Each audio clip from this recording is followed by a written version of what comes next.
Salut à tous et à toutes, bienvenue sur ma chaîne, la Guinéenne des technologies et services, GuiTech, en collaboration avec FunMock pour des cours de formation en ligne. Pour commencer, merci de vous en abonner en cliquant sur le bouton s'abonner pour ne pas rater aucune des nouvelles notifications de la chaîne et de liker si le contenu vous est plu. Quelles sont les différences entre l'interface radio NR de la 5G et le LTE, c'est-à-dire la 4G, concernant l'accès et concernant la pile protocolaire? C'est ce que nous allons voir dans cette vidéo. Comme en 4G, la transmission sur la voie radio NR se fait sous forme de blocs de données, un bloc pouvant occuper un ou plusieurs PRB. Pour permettre d'identifier simplement sur la voie radio un UE, on lui alloue un RNTI ou Radio Network Temporary Identifier. Pour toute terminale qui a un RNTI, à chaque début de slot, on va indiquer une carte d'allocation. Cette carte d'allocation consiste en un ensemble de messages d'allocation appelés Downlink Control Information, car ils sont transportés, ils sont transmis du réseau vers les terminaux. Pour chaque cas, on indique si c'est une allocation qui concerne la voie descendante ou la voie montante. On indique le nombre de PRB, par exemple 4 ici, dans l'espace des fréquences, et on indique ce qui est nouveau à la 5G, le nombre de symboles dans le temps qui constitue le PRB. On peut avoir tous les symboles du slot utilisés pour les données, ou, comme nous l'avons vu, simplement quelques symboles pour le PRB. Notons également qu'il est possible d'avoir de la formation de faisceaux. C'est ce que nous avons vu. La formation de faisceaux peut être faite pour les données utilisateurs et on peut garder une allocation des messages DCI qui sont transmis sur toute la cellule. Ou on peut avoir une transmission du message d'allocation DCI également sur un faisceau étroit uniquement vers le terminal concerné par cette allocation. Le problème, puisque nous avons dit que l'allocation de ressources se fait à partir du RNTI, c'est d'allouer à chaque terminal qui fait des échanges radio un RNTI. On a une procédure qui est très voisine de ce qui est fait en 4G. Des slots sont périodiquement ouverts à tous les terminaux. Un terminal qui veut, par exemple, faire de la transmission de données sur la voie radio va transmettre un préambule en choisissant aléatoirement un préambule parmi un ensemble de préambules disponibles. La station de base alloue un RNTI qui est temporaire et va indiquer ce RNTI en réponse à la demande du terminal. Il est possible qu'il y ait des collisions et que plusieurs terminaux utilisent le même préambule et que l'un soit reçu par la station de base correctement. Dans ce cas-là, il y a plusieurs terminaux qui peuvent penser, entre guillemets, avoir le même RNTI.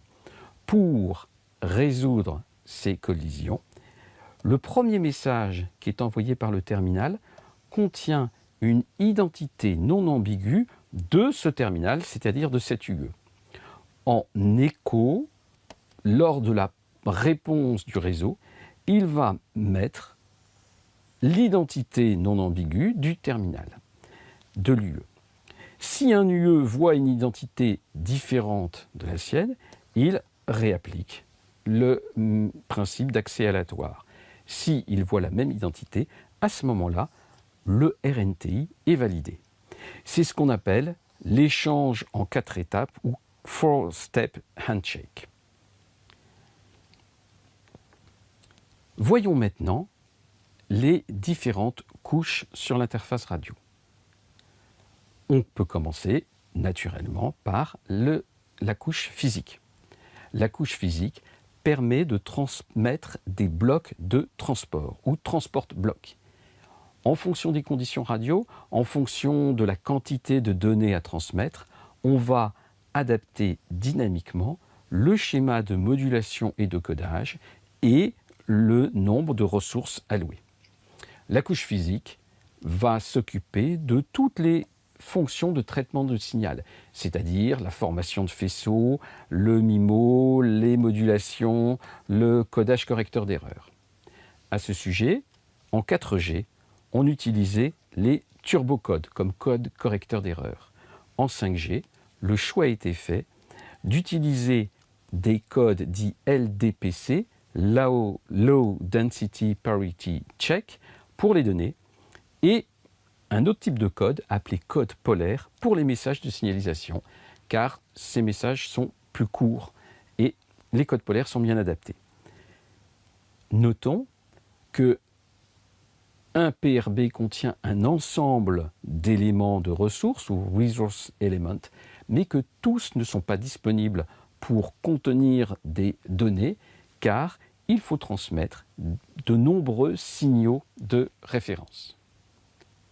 Au-dessus de la couche physique, nous avons la couche MAC ou Medium Access Control. La couche MAC va transmettre les blocs et, pour les blocs reçus, transmettre des acquittements. Lorsque un acquittement n'est pas reçu ou lorsque un bloc n'est pas reçu et qu'un acquittement négatif est envoyé, le bloc est retransmis jusqu'à sa bonne réception. C'est l'HARQ ou Hybrid Automatic Repeat Request. C'est semblable à LTE, mais on a plus de flexibilité, car dans LTE, on a un intervalle de temps fixe de 4 millisecondes entre l'envoi de l'acquittement et la transmission des données. Ici, on peut avoir une durée variable. On a une seule instance MAC par bande de fréquence, c'est-à-dire que la couche MAC fournit un et un seul canal de transport. Au-dessus de la couche MAC, nous avons RLC, Radio Link Control. RLC possède 3 modes. Dans le mode dit transparent, les données délivrées par la couche supérieure sont transmises directement sans ajout d'aucun en-tête. Dans le mode sans acquittement, il y a ajout d'un en-tête pour détecter les pertes de données, mais il n'y a pas de mécanisme d'acquittement et de retransmission en cas d'erreur. Bien sûr, dans le mode avec acquittement, les blocs perdus sont retransmis jusqu'à ce qu'ils soient correctement reçus. RLC ne gère pas de concaténation et ne gère pas, spécificité de la 5G, de reséquencement. En réception, considérons un flux où on a le bloc 1, puis le bloc 2, puis le bloc 3 qui sont transmis. Si le bloc 1 et le bloc 3 sont bien reçus, mais pas le bloc 2, en LTE, il faut attendre d'avoir reçu le bloc 2 pour que RLC puisse délivrer aux couches supérieures le bloc 2, puis immédiatement après le bloc 3. On a donc un retard pour le bloc 3 qui n'était pas forcément nécessaire. En 5G, dès que le bloc 3 est correctement reçu, il est délivré aux couches supérieures, même si le bloc 2 n'est pas encore bien reçu. On a plusieurs instances RLC possibles et RLC fournit ce qu'on appelle des canaux logiques. Au-dessus du RLC, on trouve PDCP pour Packet Data Convergence Protocol. PDCP va gérer les fonctions de sécurité, c'est-à-dire le chiffrement et le contrôle d'intégrité. Il y a possibilité pour PDCP de dupliquer de façon quasi systématique les paquets à l'émission de façon à assurer une meilleure fiabilité. Bien sûr, en réception, il faut éliminer les duplicata, s'il y en a. PDCP peut gérer un reséquencement et va gérer également la compression et la décompression d'entête. Là encore, on peut avoir plusieurs instances PDCP simultanément. Une nouveauté de la 5G, c'est la couche SDAP pour Service Data Adaptation Protocol. SDAP va se focaliser sur la qualité de service, c'est-à-dire qu'elle est capable de mettre en œuvre des règles de priorité. S'il y a trop peu de ressources pour transmettre tous les blocs en attente, SDAP va donner la priorité aux blocs justement plus prioritaires.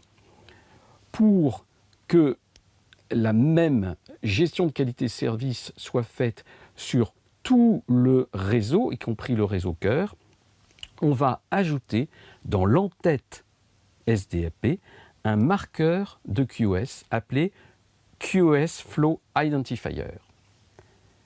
Il y a également possibilité d'avoir plusieurs instances SDAP simultanément. Notons que SDAP n'est présent que dans le plan de données ou user plane. Nous pouvons avoir une vue synthétique des différents éléments que nous avons présentés.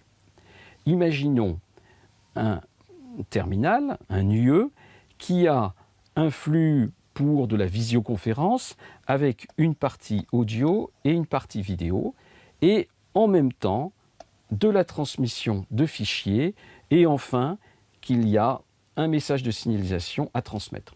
Supposons que dans le même slot, on transmette tout. SDAP va permettre, par exemple, de rendre l'audio prioritaire devant la vidéo. On va donc avoir deux instances, deux flux de QoS différents. Mais pour tout ce qui est audio et vidéo, on va utiliser RLC en mode non acquitté. Les fichiers doivent être reçus correctement et donc, dans mon exemple, RLC pour les blocs qui constituent le fichier est transmis en mode acquitté, avec retransmission en cas de perte. Il y a une seule instance MAC, c'est-à-dire que toutes ces données, que ce soit de l'audio, de la vidéo ou une partie de fichier, sont transportées dans un seul bloc de transport qui va être géré par la couche physique. Pour conclure, nous avons une pile protocolaire en NR qui est assez semblable à ce qu'on avait en 4G pour le LTE. Une couche physique, une couche MAC, une couche RLC, une couche PDCP. Il n'y a pas vraiment de révolution conceptuelle. On introduit pour les données utilisateurs SDAP pour gérer différents niveaux de qualité de service. Notons qu'un des aspects importants de la 5G, c'est de permettre plus de flexibilité dans l'allocation de ressources, mais aussi plus de complexité.